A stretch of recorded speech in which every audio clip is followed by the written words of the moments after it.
Hello everyone, नमस्कार सभी को। So how are you friends. I hope सभी अच्छे होंगे, सभी अच्छे से अपनी प्रिपरेशन कर रहे होंगे। सभी का स्वागत है स्टडी प्रीचर्स पर। एंड जैसे कि आप सभी जानते हो यार कि अब हिमाचल प्रदेश पुलिस कांस्टेबल की जो भर्ती थी उसके जो ग्राउंड है, जो फिज़िकल है, वो बेसिकली स्टार्ट हो चुका है। ठीक है, तो अब हमें थोड़ा चिंतन करना चाहिए रिटर्न के बारे में। ओके, क्योंकि जिनका स्टूडेंट्स का ग्राउंड निकल जाएगा, क्लियर हो जाएगा, तो उनके लिए तो अब आगे मेन जो चिंतन करने की ज़रूरत है वो है आपका एग्ज़ाम की। अब किस तरीके से एग्ज़ाम को अप्रोच करना है, कैसे तैयारी करनी है। So I will help you out, right. और इस जर्नी में मैं आपकी पूरी पूरी कोशिश करूँगा हेल्प करने की। ठीक है, क्योंकि यहाँ पे देखो ऐसा कोई सीन नहीं है टीचर एंड स्टूडेंट्स का। आप बेसिकली इस कन्वर्सेशन को ऐसा समझ सकते हो कि एक खुद एक एस्पिरेंट दूसरे एस्पिरेंट से बात कर रहा है यहाँ पे, और वो यहाँ पे अपने एक्सपीरियंसेस शेयर कर रहा है। तो मेरा जितना भी एग्ज़ाम्स की जर्नी है, चाहे वो एचपी पुलिस से लेके यूपीएससी तक की, तो उसी के अकॉर्डिंग जो भी चीज़ें सीखी हैं, सो आई विल ट्राई कि मैं उन चीज़ों को यहाँ पे इम्प्लीमेंट करूँ और आपको उस चीज़ में आपके एग्ज़ाम्स में इस पर्टिकुलर इस एचपी पुलिस कांस्टेबल एग्ज़ाम में आपको हेल्प मिले। तो चलिए स्टार्ट करते हैं आज के इस वीडियो लेक्चर को। देखो, अब यहाँ पे सबसे पहले बात करेंगे हम कि हमें यहाँ पे क्या किस तरीके से जो है वो क्या चीज़ें मिलने वाली हैं। तो देखो, सबसे पहली चीज़ तो ये होने वाला है कि हम यहाँ पे डेली करेंगे 30 MCQ सॉल्व। ठीक है, we will solve 30 MCQs daily basis. अब ये 30 MCQs जो आपके होंगे, देखो अलग अलग सब्जेक्ट्स के होंगे, लेकिन जैसे आज के इस लेक्चर में हमने 10 क्वेश्चन आपके ज्योग्राफी के रखे हैं, 10 क्वेश्चन आपके हिस्ट्री के रहेंगे और 10 क्वेश्चन आपकी पॉलिटी के रहेंगे। यानी कि जनरल स्टडीज़ के हमारे 30 क्वेश्चन हम सॉल्व करेंगे आज के इस वीडियो लेक्चर में। और मोस्ट इंपॉर्टेंट रहेंगे आपके इस एग्ज़ाम से रिलेटेड। एग्ज़ाम इसका स्टैंडर्ड वही रहेगा जो इस एग्ज़ाम में आएगा। और जैसे जैसे हम आगे बढ़ते जाएंगे तो डेली बेसिस पर तो जो क्वेश्चंस का जो पूछने का तरीका है वो डिफ़िकल्ट होता जाएगा, तो वो मैं इसको थोड़ा लेवल अप कर दूंगा। लेकिन पहले हम बेसिक से स्टार्ट करेंगे, ठीक है। और क्योंकि आपको पता है कि बेसिक से ही क्वेश्चन आते हैं ज़्यादातर, वहीं से गलती होने की पॉसिबिलिटी भी ज़्यादा होती है एग्ज़ाम में, क्योंकि एग्ज़ाम का प्रेशर ही ऐसा होता है तब। ठीक है, तो यहाँ पे हम ये सीरीज़ चलाने वाले हैं। इस पर हम टारगेट करेंगे Himachal Pradesh police constable exam को, एंड 30 मोस्ट MCQs जीएस के आज हम इसमें करने वाले हैं। ठीक है, तो आज के मैंने शेड्यूल बता दिया। इसी तरीके से जब भी जो लेक्चर होगा उसके शेड्यूल में आपको जो है वो इन्फॉर्म कर दिया करूँगा, राइट। अगर आपको पीडीएफ इसका चाहिए तो पीडीएफ आपको मिलेगा टेलीग्राम चैनल पे। मैं आपको पहले बता देता हूँ, ठीक है। मेरे टेलीग्राम चैनल पे स्टडी प्रीचर्स के नाम से आप सर्च कर सकते हो, राइट। स्टडी प्रीचर्स के नाम से आप सर्च कर सकते हो टेलीग्राम में। मैं कोशिश करूंगा लिंक प्रोवाइड करने की, यहाँ पे लिंक पे प्रोवाइड कर दूंगा आपको। तो आप वहाँ पे जाइए, आपको जो भी 30 MCQs के पीडीएफ होंगे वहाँ पे अवेलेबल हो जाएंगे। और रही जो आंसर्स की बात, तो वो मैं अभी यहाँ पे लाइव सेशंस में ही सॉल्व करवाऊंगा।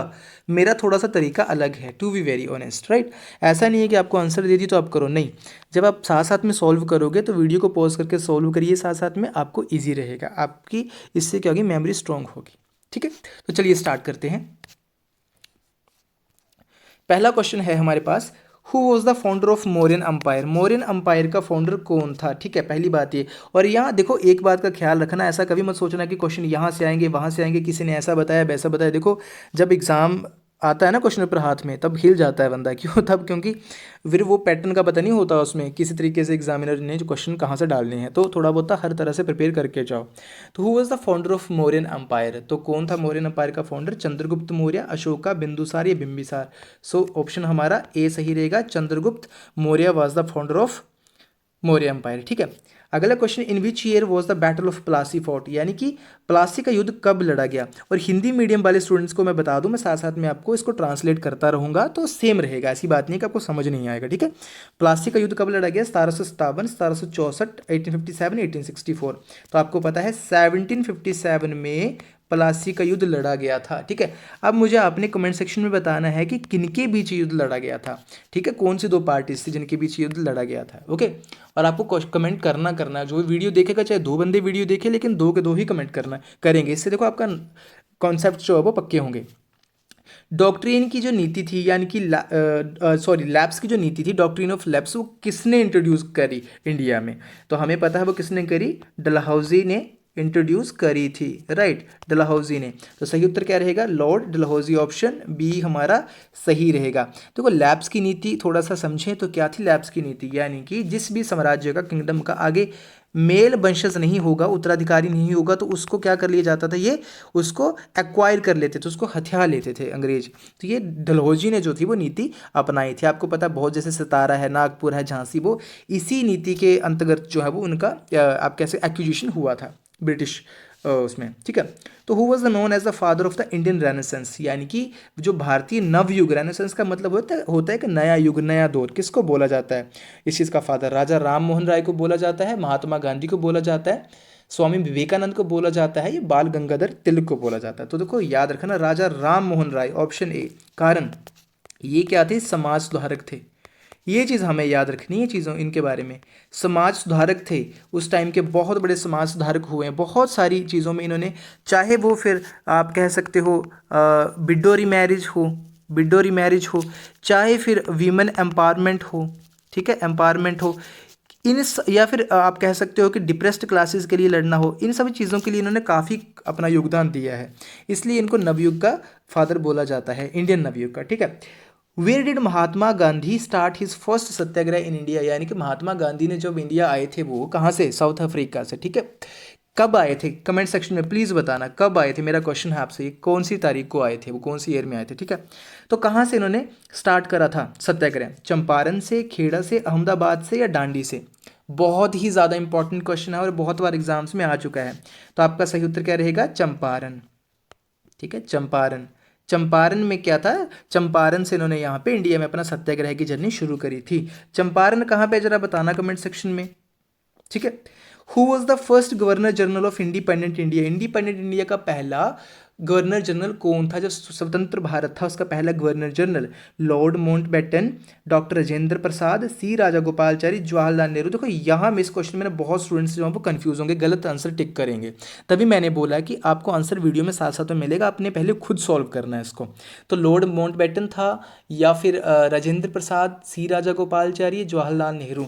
सही उत्तर क्या है, इसने क्या पूछा, इंडिपेंडेंट इंडिया का, तो माउंटबेटन, ठीक है, माउंटबेटन, माउंट बेटन जो थे वो क्या थे, वो पहले गवर्नर जनरल थे इंडिपेंडेंट इंडिया के। देखो अगर इसने यहाँ से क्वेश्चन में ये पूछ लिया होता ना कि who was the first Indian governor general, general of independent India, तब आपका आंसर जो है वो चेंज हो जाना था, इंडियन अगर पूछ लिया जाता। अगर आपको आइडिया है तो कमेंट सेक्शन में बताओ जरा कौन था, ठीक है। ये भी इसी में है, जिसका इसका आंसर भी इसी में छुपा हुआ है, ठीक है। चलिए अगला क्वेश्चन देखते हैं, who was the last ruler of Mughal empire, Mughal empire का अंतिम शासक कौन था, औरंगजेब, बहादुर शाह जफर, अकबर द्वितीय, या शाहजहां, बताइए जरा। तो कौन था आपका, बहादुर शाह जफर जो है उसको क्या बोला जाता है, मुगल एम्पायर का लास्ट रूलर। आपको पता है जब 1857 की क्रांति हुई थी, आप सभी को पता है, ठीक है, तो तब क्या हुआ था, जो विद्रोह हुआ था, तो दिल्ली का जो एरिया है, दिल्ली का जो एरिया है, तो बेसिकली यहाँ से लीड किसको इन्होंने अपना बनाया था, इसको बहादुर शाह जाफर को क्या बनाया था, अपना इन्होंने लीडर बनाया था इसका, ठीक है। और इन्होंने पूरे इंडिया का भी इसको क्या बना दिया था, इसको आप कह सकते हो कि किंग बोल सकते हो, काइंड ऑफ रूलर, इसको लीडर जो है वो घोषित कर दिया था बहादुर शाह जाफर को। काफ़ी एज्ड हो चुके थे, बूढ़ा हो चुका था तब तक ये, ठीक है। तो बाद में इसको आपको पता पकड़ लिया गया था, और वो आगे कहानी आप बाद में हम डिस्कस करेंगे, ठीक है। तो and which Indian freedom fighter gave the slogan इनकलाब जिंदाबाद, भगत सिंह, सुभाष चंद्र बोस, लाला लाजपत राय, या बाल गंगाधर तिलक, किसने कहा था इनकलाब जिंदाबाद, ठीक है। तो ये किसने बोला था, भगत सिंह ने कहा था, किसने बोला था, भगत सिंह ने बोला है इनकलाब जिंदाबाद, ठीक है। तो ये भी हमें पता होना चाहिए। चलिए भैया अगला क्वेश्चन हमारे, who established all India Muslim league in 1906, all India Muslim league की स्थापना किसने करी, नवाब सलीमुल्लाह, सैयद अहमद खान, मोहम्मद इकबाल, या आगा खान तृतीय। सही उत्तर क्या रहने वाला है इसका, बताइए ज़रा। तो इसका सही उत्तर क्या रहने वाला है, जो 1906 की जब हम बात करते हैं तो इसमें आगा खान का नाम आता है, वैसे जो नवाब सलीमुल्लाह है इनका नाम भी आता है, ठीक है। क्योंकि कहाँ पे हुई थी ये भी बताओ ज़रा, ठीक है, कहाँ पे हुई थी, कमेंट सेक्शन में बताना ये। Which Gupta ruler is called Napoleon of India, कौन से गुप्ता रूलर को नेपोलियन ऑफ इंडिया बोला जाता है। आई होप आपको पता होगा कितनी बार ये क्वेश्चन रिपीट होता है एग्जाम्स में। समुद्रगुप्त को चंद्रगुप्त द्वितीय कुमारगुप्त, तो सही उत्तर क्या रहने वाला हमारा समुद्रगुप्त को। समुद्रगुप्त को क्या बोला जाता था, इसको बोला जाता था Napoleon of India. Very very important question, बहुत बार एग्जाम्स में ऐसे क्वेश्चंस आते हैं। चलिए जी, यहाँ से आपका क्या स्टार्ट होता है, यहाँ से आपकी स्टार्ट होती है polity. The concept of rule of law is derived from which country, ठीक है, विच कंट्री, कौन सी कंट्री से लिया गया है rule of law. Very very very important question polity perspective से। तो यूएसए, फ्रांस, यूके और जर्मनी, तो सही उत्तर क्या रहेगा आपका यूके। यूके से आपका रूल ऑफ लॉ का कॉन्सेप्ट जो है वो लिया गया है। Okay, who is known as the father of Indian constitution, very important question. Rajendra Prasad, B R Ambedkar, Jawaharlal Nehru, Mahatma Gandhi. तो फादर ऑफ इंडियन कॉन्स्टिट्यूशन आपको पता है किन्हें बोला जाता है, doctor B R Ambedkar ji को बोला जाता है। इंपॉर्टेंट क्वेश्चन है, हमें याद रखना है, राइट। अच्छा, मॉडर्न मनु किसे बोला जाता है, आपसे सवाल है, मॉडर्न मनु किसे बोला जाता है, ये बताना कमेंट सेक्शन में। Which article of Indian constitution deals with the right to equality, right to equality की बात कौन सा आर्टिकल करता है, 12, 14, 19 या 21, तो कौन सा आर्टिकल करता है आपका आर्टिकल 14 हमें पता है। देखो, आर्टिकल आपको 1 से लेके 30 तक, तो 30-32 तक आपको करने ही करने हैं आर्टिकल्स, ठीक है। ये आपको याद होने चाहिए आर्टिकल, कौन सा आर्टिकल हमारे लिए इंपॉर्टेंट है, ठीक है। ये बहुत इंपॉर्टेंट है, यहाँ से क्वेश्चन आपको आ ही जाएंगे, तो इसको करके जाओ। देखो, कुछ सेगमेंट्स ऐसे होते हैं जिनसे हमें पता होता है कि यहाँ से क्वेश्चन आना ही आना है, उसके बावजूद भी हम ना करके जाएँ तो फिर हमारी कमी है ना, तो हमें ये करके जाना है, ठीक है। अगला, the president of India is elected for how many years, बताओ जरा। तो कितने, सीधा बात, 5 वर्षों के लिए, 5 ईयर्स के लिए इलेक्ट होता है प्रेसिडेंट ऑफ इंडिया। मिनिमम, अच्छा मिनिमम एज क्या है इसके लिए, वो है 35 ईयर्स, कितनी, 35 वर्ष आयु चाहिए, ठीक है। और क्या क्या पॉसिबिलिटीज़ हैं इसकी, वो बेसिकली क्या होना चाहिए, आप मुझे बताओ जरा, लोकसभा या राज्यसभा का मेंबर बनने की आप कह सकते हो कैपेसिटी रखता हो, ये कमेंट सेक्शन में बताना जरा इसका आंसर, क्योंकि यहाँ से क्वेश्चन आता है बहुत बार, बड़ा कंफ्यूजिंग है, बहुत बार यहाँ से गलत कर देते हैं स्टूडेंट्स क्वेश्चन। वो कौन सा मेंबर, यानी कि कहाँ के सदस्य एज अ मेंबर नियुक्त होने की मतलब कैपेसिटी रखता हो, ठीक है, ये आपने बताना है मुझे। और रिसेंटली आपको पता है, जब हम प्रेसिडेंट की बात कर रहे हैं तो यूएसए के नए प्रेसिडेंट नियुक्त हुए हैं, उनका नाम बताओ कमेंट सेक्शन में। तो हमें पता है उनका नाम है डोनाल्ड ट्रंप, ठीक है। अच्छा, यूएसए में कोई एक बंदा कितनी बार नियुक्त हो सकता है मैक्सिमम ऑफ टाइम, तो आपका 2 टाइम्स हो सकता है, 2 बार हो सकता है, ठीक है। तो इनका दूसरी बार है डोनाल्ड ट्रंप का, कितने टाइम के लिए होता है, तो ये 4 वर्षों के लिए होता है, 4 ईयर्स के लिए होता है इलेक्टेड, ठीक है। ये चीज़ें आपने याद रखनी है, यहाँ से क्वेश्चन आपको आएंगे। देखो, करंट अफेयर को ना जिस दिन आप स्टैटिक के साथ मिक्स करके पढ़ना शुरू कर दोगे, एग्जाम निकल जाएगा। एंड पुलिस कांस्टेबल का एग्जाम इतना कोई टफ एग्जाम नहीं है कि आपको डिफिकल्टी हो उसको क्लियर करने में, ठीक है। अगला, which body is responsible for conducting elections in India, election commission of India, supreme court of India, union public service commission. देखो, सिंपल सी बात है, जब आपके इलेक्शन जो होते हैं वो आपका इलेक्शन कमीशन ऑफ इंडिया ही करवाता है। अच्छा, जब प्रेसिडेंट का इलेक्शन होता है, हम प्रेसिडेंट की बात कर रहे हैं, प्रेसिडेंट का जब इलेक्शन होता है और इलेक्शन में कोई दिक्कत परेशानी आ जाए तो उसको सॉल्व कौन करता है, बताओ जरा। आता है ना क्वेश्चन पेपर में बड़ी बार, क्योंकि उसका उससे रिलेटेड जो भी इश्यूज होते हैं उनको कौन सॉल्व करता है, तो वो कौन करता है, supreme court of India. Supreme court of India, याद रखना इस बात को, ठीक है। इलेक्शन कमीशन में टिक करके आना तब, ओके। चलो, how many schedules are there in Indian constitution, Indian constitution में कितने शेड्यूल हैं, 10, 11, 12, 13, तो कितने हैं, 12 शेड्यूल हैं इंडियन कॉन्स्टिट्यूशन में। अच्छा, 12 तो अभी हैं, करंट की बात करें तो 12 हैं। ये बताओ, जब इनिशियली जब बना था इनिशियली, तब कितने शेड्यूल थे, वेरी वेरी इंपॉर्टेंट क्वेश्चन, बताओ जरा ये कमेंट सेक्शन में, इनिशियली जब बने थे तब कितने थे, ओके। इससे देखो, मैं आपसे क्वेश्चन क्यों इतना ज़्यादा पूछ रहा हूँ, मेरा तरीका है ये, जितना आपसे क्वेश्चनिंग करूँगा आप उसको उतने अच्छे तरीके से टॉपिक को पढ़ोगे, नहीं आता होगा तो आप सर्च करोगे, फिर आंसर करोगे उसका, ठीक है। आंसर चाहे मत ही लिखना, कोई चक्कर नहीं है, लेकिन अपने अपने उसके लिए सर्च कर लेना। ये ऐसे ही आपकी प्रिपरेशन होती है और एग्जाम्स में क्वेश्चन यहाँ से सॉल्व होते हैं, ठीक है। Who administers the oath of office to president of India, हाँ जी, प्रेसिडेंट ऑफ इंडिया के लिए ओथ कौन दिलाता है, बताइए जरा। Prime minister, chief justice of India, vice president या स्पीकर ऑफ लोकसभा। देखो, जब प्रेसिडेंट ऑफ इंडिया की ओथ जो होती है वो हमेशा किसकी होती है, चीफ जस्टिस ऑफ इंडिया। कौन दिलाता है, चीफ जस्टिस ऑफ इंडिया। अच्छा, बताइए जरा, चीफ जस्टिस ऑफ इंडिया कौन है, बताइए जरा, और ये कौन से नंबर का है, नाम बताओ इसका, ठीक है, नेम बताओ एंड इसका नंबर बताओ कि कौन से नंबर का है ये, ठीक है।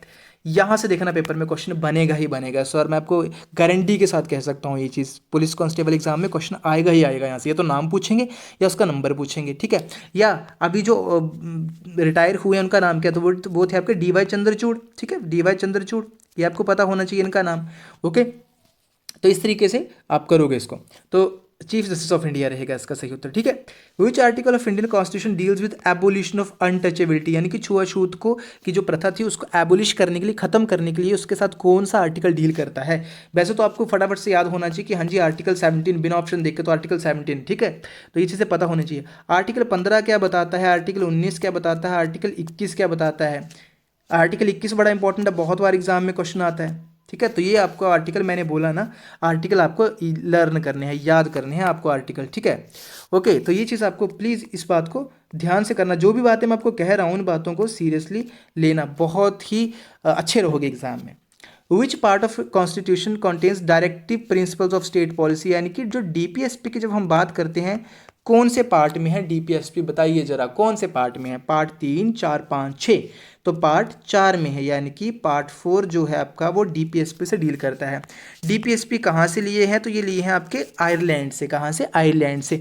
ये क्वेश्चन पक्का करके जाना है। मैं आपको देखो साथ साथ में क्या बता रहा हूँ, मैं आपको सिर्फ ये सिंगल क्वेश्चन ही नहीं सोल्व करवा रहा हूँ, मैं आपको बता रहा हूँ थीम्स। क्या बता रहा हूँ मैं आपको, थीम्स बता रहा हूँ कि आपको अप्रोच कैसे करना है, खुद भी जब पढ़ते हो साथ साथ में। थीम है ये, क्या यहाँ से क्वेश्चन आएगा ही आएगा, चाहे डीपीएसपी पूछेगा, जैसे मैंने ऊपर रूल ऑफ लॉ पूछा है, डीपीएसपी पूछ लेगा, डेमोक्रेसी के बारे में पूछ लेगा, कुछ भी हो और तरीका कि ये कहाँ से लिया है, ये कहाँ से उधार लिया है, वो कहाँ से बोरो करा है हमने, कौन से देश से, तो ऐसे क्वेश्चंस आते हैं, ठीक है। What is the minimum age for a candidate to become the prime minister of India, बताइए जरा मिनिमम एज प्राइम मिनिस्टर बनने के लिए कितनी रहेगी। बहुत ज़्यादा इंपॉर्टेंट क्वेश्चन है ये, 21, 25, 30 या 35, बताइए जरा। तो इसका सही उत्तर क्या रहने वाला है, 25 ईयर्स, ठीक है। प्रेसिडेंट के लिए कितनी चाहिए, 35, वो मैंने आपको बता दी। चलिए भैया, अब हम बात करेंगे ज्योग्राफी की, ठीक है। हिस्ट्री होगी, पॉलिटी होगी, and now we will move to the geography section. Which is the largest river in India by volume of water. आज जब हम वॉल्यूम की बात करते हैं, अच्छा एक बात और, पिछली बार भी एचपी पुलिस में क्वेश्चन आया था, हिमाचल की नदी पूछी थी कि वॉल्यूम सबसे ज़्यादा बड़ी नदी कौन है बाय वॉल्यूम, ठीक है, बाय वॉल्यूम पूछी थी। तो कुछ लोगों ने क्या कर दिया, टिक, कहीं ने सतलुज टिक कर दिया, सतलुज है भैया, ये है बड़ी, वो है बड़ी, ठीक है। तो हमें पता होना चाहिए था कौन सी, तो ये एचपी की कौन सी बाय वॉल्यूम, आपकी चिनाब सबसे बड़ी है, ठीक है। वॉल्यूम सबसे ज़्यादा है इसमें, सतलुज लेंथीएस्ट है, ठीक है, लंबी है, ठीक है। तो यहाँ किसने पूछा, इसने पूछा वॉल्यूम ऑफ वाटर के अकॉर्डिंग, तो गंगा, ब्रह्मपुत्र, गोदावरी या यमुना, तो क्या रहेगा आपका उत्तर, ब्रह्मपुत्र इसका सही उत्तर रहेगा। और वैसे अगर लेंथी पूछे तो गंगा आपका सही उत्तर रहने वाला है, ठीक है। चलिए भैया नेक्स्ट, अच्छा ओके, क्वेश्चन और भी है। नेक्स्ट क्वेश्चन क्या है, which mountain range is called as roof of the world. बहुत बार क्वेश्चन आता है, रूफ ऑफ द वर्ल्ड किसे बोला जाता है, एंडिस को बोला जाता है, अल्प्स को बोला जाता है, पामीर को बोला जाता है, हिमालयस को बोला जाता है। करिए जरा सॉल्व इस क्वेश्चन को, और मैं फिर से कह रहा हूँ अपनी वीडियोस को पॉज करना है और क्वेश्चन को खुद सॉल्व करना है। तो किसे बोला जाता है, आपको पामीर, आपको पता है ना पामीर नोट, पामीर नोट क्या होती है, गांठ, ठीक है। देखो मैं यहाँ से आपको थोड़ा ड्रॉ करके बताता हूँ, यहाँ पे जैसे इस तरीके से है ना हमारा प्यारा भारत, यहाँ से इस तरीके से, इस तरीके से, ऐसा ऐसा ऐसा करके, ठीक है। चलो थोड़ा रफ बता रहा हूँ यहाँ पे, इस तरीके से थोड़ा आप समझ जाइएगा, ऐसे ऐसे करके हमारा प्यारा भारत है, यहाँ श्रीलंका है, ठीक है। ये आपका कौन सा, ये आपका नेपाल है, ठीक है। तो यहाँ जैसे यहाँ पे एक नोट बनती है, यहाँ सॉरी यहाँ से पहाड़ आते हैं, ठीक है, ऐसे ऐसे करके, यहाँ से पहाड़ ऐसे ऐसे करके आते हैं, यहाँ से आते हैं, यहाँ से आते हैं, यहाँ पे, यहाँ से एक्सटेंशंस होती हैं पहाड़ों की, यहाँ पे मिलते हैं तो एक गांठ बनाते हैं आपस में मिलके, ये पर्वत चोटियाँ, ये पर्वत श्रृंखलाएँ, ठीक है। इसलिए इसको पामीर नोट बोला जाता है और इसको वर्ल्ड रूफ बोला जाता है, रूफ ऑफ द वर्ल्ड बोला जाता है, ठीक है। जैसे तिब्बती पठार, तिब्बतन प्लाटू उसको बोला जाता है, तो ये उसी में आता है ये, इतना याद रखोगे इस बात को, ठीक है। तो ये चीज़ें आपको याद रखनी है, ज्योग्राफी बाय डायग्रामेटिकली ही याद होती है यार। और अगर आपको ये लेक्चर अच्छे लग रहे होंगे तो कमेंट सेक्शन में पक्का बताइएगा, चाहे एक स्टूडेंट भी कमेंट करेगा, मैं उसके लिए स्पेशल वीडियो बनाऊंगा ही बनाऊंगा कि आपको ज्योग्राफी का, अगर आपको मैपिंग चाहिए ज्योग्राफी की कि सर मैपिंग कैसे सॉल्व करनी है, वर्ल्ड मैपिंग, इंडिया की मैपिंग मैं आपसे सॉल्व करवाऊंगा, चाहे हिमाचल की मैपिंग आपसे सॉल्व करवाऊंगा, ठीक है वो, लेकिन वो आपकी डिमांड पे होगा काम। ऐसा देखो, इससे पता क्या चलता है कि आपको किस चीज़ की रिक्वायरमेंट ज़्यादा है, तो मैं उसी के अकॉर्डिंग अपने लेक्चर जो है वो प्लान करूँगा, राइट। एंड मेरा ये टारगेट है कि आप इस बार हिमाचल प्रदेश में जो जीके सेक्शन है आपका, ठीक है, जीके सेक्शन है उसमें आप एकदम एस करो, यानी कि एकदम उसमें फुल मार्क्स लो। और ये आपका पॉसिबल हो सकता है अगर आप रेगुलरिटी में इस चैनल को फॉलो करते हो, ठीक है। मैं आपको एकदम ऑथेंटिक यहाँ पे चीज़ें बताऊँगा, तो ऐसे कोई डरने वाली बात नहीं है, आप कंप्लीटली रिलाई कर सकते हो पूरी जर्नी में, ठीक है। चलिए, तो इतना पता चल गया। अच्छा, एंडीज कहाँ पे हैं बताओ ज़रा, एल्प्स कहाँ पे है, ठीक है, ये हमें पता होना चाहिए। हिमालयस तो हमें पता है कहाँ पे है, यहाँ पे देखो ये हिमालयस है, ऐसे करके ये जो रन करते हैं ऐसा करके ये हिमालयस है, यहाँ पे ये हिमालयस है। लेकिन एंडीज कहाँ पे है, क्या नॉर्थ अमेरिका में है या साउथ अमेरिका में है, या आप कह सकते हो यूरोप में है, या आर्कटिक अंटार्कटिक कहाँ पे है, ऑस्ट्रेलिया में कहाँ पे है, ठीक है। पामिर भी पता चल गया हमें, एल्प्स देखो यूरोप में है आपके एल्प्स, ठीक है। एंडीज कहाँ पे है और रॉकीज कहाँ पे है बताओ जरा। ये यहाँ पे कन्फ्यूजन का पॉइंट आता है, और ये हमेशा पेपर में क्वेश्चन आता है, और ये आप लोग बताओगे कमेंट सेक्शन में, ठीक है। Which Indian state is the largest by area, हाँ जी, लार्जेस्ट एरिया बाय सबसे बड़ी कौन सी स्टेट है हमारी भारत की, बताइए जरा। ये इंपॉर्टेंट क्वेश्चन है, और यहाँ से आते ही आते हैं क्वेश्चन। तो हमारा पता है राजस्थान, राजस्थान सबसे बड़ी स्टेट है। अच्छा, सबसे छोटी स्टेट कौन है, ये तो लार्जेस्ट था, स्मॉलेस्ट स्टेट कौन सी है फिर बताइए जरा। Which is the smallest state area wise, बताओ जरा कमेंट सेक्शन में ये चीज़ भी। ऐसे ही तो हम पक्के बनेंगे।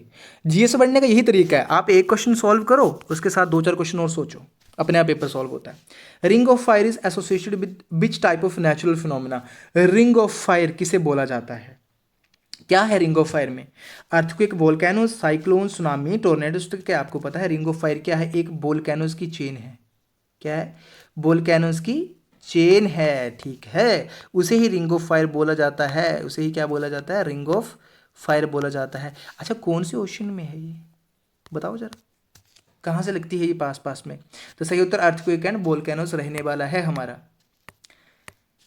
विच is the longest river in the world, विश्व की सबसे लंबी नदी कौन सी है, अमेजन, नाइल, यांगसे या मिसिसिपी। तो सही क्या रहने वाला है, नाइल नदी सबसे लंबी है। अमेजोन जो है वो क्या है आपकी सबसे लार्जेस्ट है, अगर लार्जेस्ट पूछी जाए तो क्या रहेगी आपकी, अमेजन रहेगी, ठीक है। क्योंकि जब लार्जेस्ट पूछता है ना ये, तो लार्जेस्ट क्या पूछता है, बाय वॉल्यूम पूछता है, ये बाय वॉल्यूम पूछता है। ये आपको डिफरेंस थोड़े कीवर्ड्स याद रखने पड़ेंगे, ठीक है। कहाँ पे है अमेजन, कहाँ पे है नील नदी, कहाँ पे है ज़रा बताओ जरा, नील नदी कहाँ पे है, अमेजन नदी कहाँ पे है, अमेजन आपकी कहाँ पे है, साउथ अमेरिका में है, कहाँ पे, साउथ अमेरिका कॉन्टिनेंट में है ये, जो आपका ब्राज़ील वगैरह का जो एरिया है, अमेजन रेन फॉरेस्ट। नाइल नदी कहाँ है आपकी, नाइल नदी आपकी आप कह सकते हो आपकी अफ्रीकन कॉन्टिनेंट में है नाइल नदी, ठीक है। यांगसे नदी कहाँ पे है, यांगसे नदी आपकी कहाँ पे है, चाइना में है, यानी कि एशिया में आएगी। मिसिसिपी कहाँ पे है, ये आपकी अमेरिका में आएगी, ठीक है। प्लीज़ इन बातों को ध्यान में रखना। विच is the smallest planet in solar system, सबसे छोटा प्लैनेट कौन है, वीनस, मार्स, मरकरी या प्लूटो, बताओ जरा, बताओ किसे कंसिडर करा जाता है, तो मरकरी को ही करा जाता है अब तो, ठीक है। Which is what is the capital city of Lakshadweep, Kavaratti, Port Blair, Aizawl या गंगटोक, बताओ जरा। लक्षद्वीप की राजधानी कहाँ है, लक्षद्वीप की राजधानी है आपकी कावारती, ठीक है। In which layer of the atmosphere does weather occur, weather weather कहाँ पे बनता है, हम जो कहते हैं ना मौसम, मौसम बिगड़ रहा है तो मौसम कहाँ बिगड़ता है, ठीक है, वेदर अक्कर ट्रोपोस्फियर में बनता है, स्ट्रेटोस्फियर में बनता है, मेसोस्फियर में बनता है या थर्मोस्फियर में बनता है, बताओ जरा, ठीक है। तो कहाँ बनता है, देखो इसके लिए आपको पहले क्या रखनी पड़ेगी, एक मैं आपको एक्रोनिम बताता हूँ, एक मैं तरीका बताता हूँ, ये मेरा खुद का डेवलप्ड करा है, एकदम कह सकते हो यूनिक एक्सक्लूसिव वे है, ठीक है, कहीं नहीं मिलेगा आपको। आप क्या कर सकते हो, एक ना याद कर लो, हिंदी वाले भी देखो क्या करो, ट्रू स्पिरिट माउंट दी एवरेस्ट, यानी कि कह सकते हो कि अगर आपके पास एक ट्रू स्पिरिट है तो आप एवरेस्ट को फतेह कर सकते हो, ये इसका कहने का मतलब है, ठीक है। मेरा मैंने जब जब खुद याद करी थी, प्रिपरेशन मैंने खुद बनाई थी ये, ठीक है, ऐसे पता कि आपको याद रहता है। और इसके बाद मैं आपको बताता हूँ, इनफैक्ट मैंने जब सीडीएस के सॉल्व करे भाई, इतनी हेल्प मिली सीडीएस के एग्जाम्स में, चाहे यूपीएससी में सॉल्व करने में, चाहे एचएएस में सॉल्व करने में, इतनी हेल्प मिली ना, फिर मेरी कोई भी क्वेश्चन इसके बाद गलत नहीं हुआ कभी भी, लेयर्स के रिगार्डिंग, कि ये एटमोसफेयर की जो लेयर्स हैं उनसे रिगार्डिंग कोई क्वेश्चन ही गलत नहीं हुआ। तो true spirit mount the Everest का मतलब क्या हुआ, ट्रू से ट्रोपोस्फियर, ट्रोपोस्फियर। तो आपको पता चल गया ना, ट्रोपोस्फियर सबसे निचली लेयर है तो वेदर यहीं पे बनेगा। एस से स्ट्रेटोस्फियर, एम से मीजोस्फियर, ठीक है, टी से थर्मोस्फियर, ई से आपका एक्सोस्फियर। देखो मोटा मोटी हमने याद कर ली सारी की सारी। तो क्या याद करोगे, true spirit mount the Everest, इसको लिख लेना नोट्स को कहीं पे, ठीक है। तो ये क्या उत्तर रहेगा, ट्रोपोस्फियर इसका सही उत्तर रहेगा। ओके, चलिए भैया आगे बढ़ते हैं। The tropic of cancer passes through how many Indian states, tropic of cancer कितने राज्यों से होकर निकलती है, तो पता है 8। हर बार क्वेश्चन पूछा जाता है यहाँ से। अब ये 8 राज्य कौन कौन से हैं, इनके आपको नाम पता होने चाहिए। और एक बात और, जो मैं बता रहा हूँ बातें, इनको नोट्स में लिख लेना सर्च करके, ठीक है। नेम, एक बात इनके नाम रखो, या दूसरा इनका ईस्ट टू बेस्ट क्रोनोलॉजी में, या बेस्ट टू ईस्ट, ये पक्का याद होनी चाहिए। यहाँ से क्वेश्चन हमेशा फ्रेम होता ही होता है। अगर आपने ये सीक्वेंस डिकोड कर लिया ना, अगर सीक्वेंस याद कर लिया, ठीक है, मैं ट्रस्ट मी आपका ये सॉल्व हो ही जाएगा, कोई दिक्कत ही नहीं आने वाली है इसमें, ठीक है। Which Indian state is known as the land of 5 rivers, हाँ जी, पंजाब। पंजाब, पंजाब, पंजाब का मतलब क्या होता है, पंज मतलब 5, आब का मतलब दरिया, ठीक है, वाटर। तो यानी कि 5 जो दरिया है उनकी जो लैंड है वो कौन सा, लैंड ऑफ 5 रिवर्स, आपका पंजाब। ओके, चलिए भैया, आई थिंक आपके क्वेश्चन यहीं पे आपके ख़त्म हो गए हैं हमारे। तो हमने अभी 30 क्वेश्चन सॉल्व करे हैं, 30 क्वेश्चंस, ठीक है। तो ट्रस्ट मी स्टूडेंट्स, आप रिलाई कर सकते हो। और आपको लेक्चर ये अच्छा लगता है, चैनल को आप सब्सक्राइब कर सकते हो। नोटिफिकेशन जो जो वाला बटन है उसको पक्का प्रेस करना, क्यों, क्योंकि आपको इससे नोटिफिकेशन मिलेगी, ठीक है। और ट्रस्ट में मैं कोशिश करूंगा कि दिन में 1-2 वीडियोस तो मैं अपने चैनल पे डालूंगा। एचपी पुलिस के एग्ज़ाम से रिलेटेड स्ट्रैटेजी के ऊपर वीडियो भी आएंगे अब, और कंटेंट के ऊपर वीडियो भी आएंगे प्रॉपर। एंड अगर आप मुझे कमेंट सेक्शन में बोलेंगे, जैसे कि मैं कह रहा हूँ एक स्टूडेंट भी कहेगा, तो मैं क्या करूँगा, आपको नोट्स भी दिखाऊंगा, अपने नोट्स भी शेयर करूँगा, नोट मेकिंग भी दिखाऊंगा साथ साथ में कि किस तरीके से आपने करनी है।